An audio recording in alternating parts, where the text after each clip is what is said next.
Bleached primary colors are locked in a transparent shell without even the will to re-dye, taming a fastidious silence.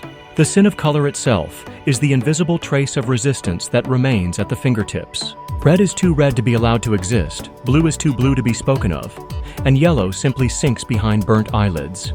What cannot be removed is the density of memory that sinks into the bones, or the hard light of midday that hates ambiguity. Bleaching as a tribute to innocence is merely a clumsy device to accentuate contours, a quiet surgery to expose the core of color, without being denied, without being allowed to affirm. The primary colors, with their destiny as primary colors, head toward the bare future.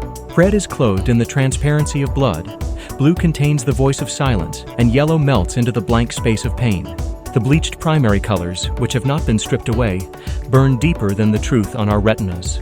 Or rather, colors remain colors because we refuse to even see them. The scar of light that refuses to be named is the prayer of colors that fear becoming words.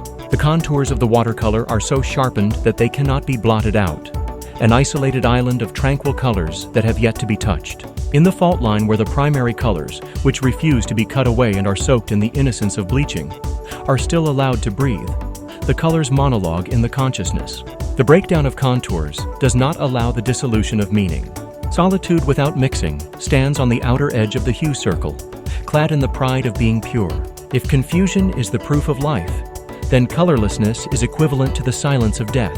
Because it has been freed from the spell of nomenclature, it exists in its purest form, unabridged and unadulterated. Since when is what is seen by human eyes called existence? The unnamed particles scattered at the end of a scene that does not allow even a hint of birth. The colors, which still refuse to be named, have been spared the process of elimination and still retain the appearance of their original colors. White is not innocence, neither a starting point nor an ending point. It is not a blank space, but a reverberation. The pressure of light quietly accumulating at a depth where all questions are on the verge of dissolving into solutions. If there is something that appears by being stripped away, the outline of what is not stripped away remains painted in the silence of some time, tingling as a silent figure.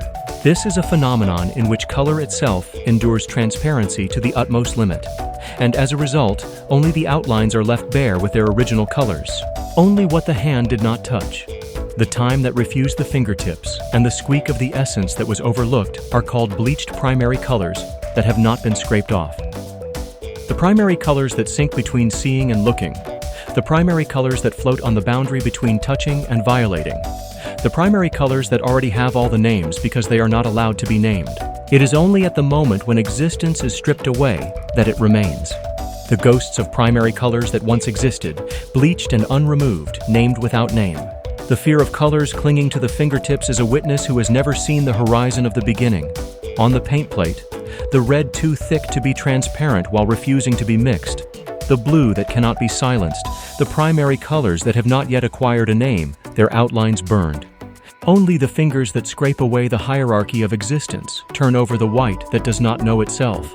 Primary colors do not disappear. Another primary color, impregnated by being erased, becomes a voice echoing in the vacuum.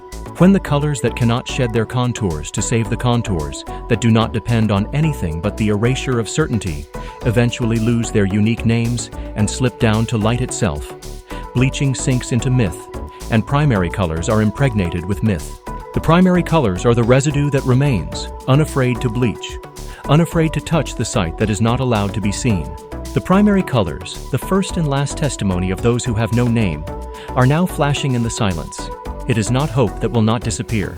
It is not despair that remains. It is simply the trembling of colors that endure the silence that becomes more apparent the more they are removed.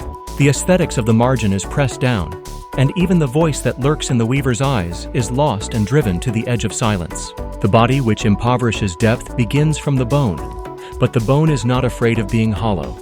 A token of light that drips at the end of touching nothingness, where there is gravity in the name of primary colors. It is a twill of contradiction that cannot return to any one color while being pregnant with all colors.